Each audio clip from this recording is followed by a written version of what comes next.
listening to Film Courage with David Brannon and Karen Warden on LA Talk Radio.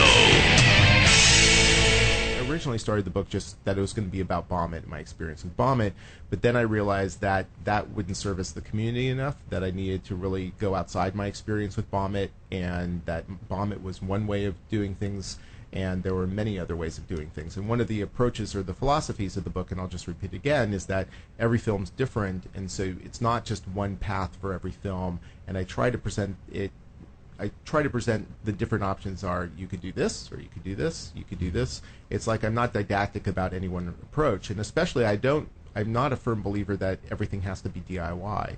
I think it's very difficult to do everything DIY.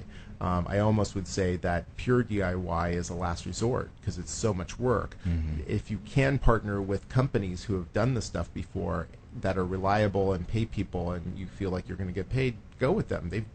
Why reinvent the wheel?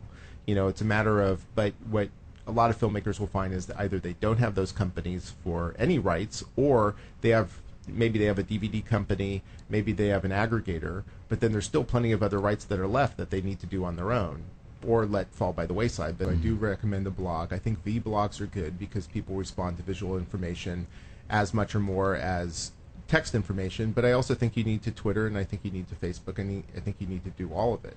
And figure out a way and use some of the technology out there like TweetDeck and Bitly and Ping that will send your information out to multiple sites so that you're not having to, there's a way to automate some of this. And some of this, get an intern on some of this. You don't necessarily need for all of this a producer to be doing it, although there should be a producer coordinating it, but a lot of this stuff can be done by interns. So I would say it's mostly the web work that you do is very important during production, and also creating assets. You have to shoot, and this is nothing new to this world or the new indie world. You have to shoot good stills. You have to be shooting behind-the-scenes footage, and you have to be creating, extra content to help promote your film.